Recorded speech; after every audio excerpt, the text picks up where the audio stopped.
ছাত্র জনতার আন্দোলনে আওয়ামী লীগ সরকারের ক্ষমতাচ্যুতির ১ মাস পূর্তি উপলক্ষে বৈষম্য বিরোধী ছাত্র আন্দোলনের ডাকে সারা দেশে শহীদি মার্চ কর্মসূচি পালিত হয়েছে।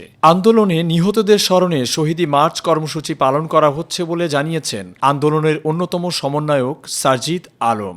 বৃহস্পতিবার বিকেলে ঢাকা বিশ্ববিদ্যালয়ের রাজু ভাস্কর্য থেকে এই কর্মসূচি শুরু হয়। এতে অংশ নিয়েছেন স্কুল, কলেজ, মাদ্রাসা শিক্ষার্থী সহ বিভিন্ন শ্রেণীর পেশার মানুষ।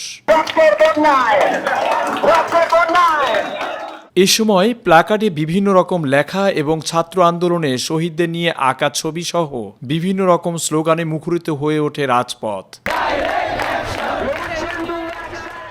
বৈষম্য বিরোধী ছাত্র আন্দোলনের ব্যানারে গত জুলাই মাসের শুরুতে সরকারি চাকরিতে কোটা সংস্কারের দাবিতে আন্দোলন শুরু করেন সাধারণ শিক্ষার্থীরা। এই আন্দোলন দমনে ছাত্রলীগ সহ তৎকালীন ক্ষমতাসীন আওয়ামী লীগের বিভিন্ন সংগঠন ও আইনশৃঙ্খলা রক্ষাকারী বাহিনীর হামলায় নির্যাতনের এক পর্যায়ে তা সরকার পতনের আন্দোলনের রূপ নেয়। ছাত্র জনতার তুমুল আন্দোলনের মুখে ৫ই আগস্ট শেখ হাসিনা প্রধানমন্ত্রীর পদ থেকে পদত্যাগ করে দেশ ছেড়ে ভারতে পালিয়ে যান। এরই মধ্য দিয়ে আওয়ামী লীগের টানা প্রায় ১৬ বছরের স্বৈর শাসনের অবসান ঘটে।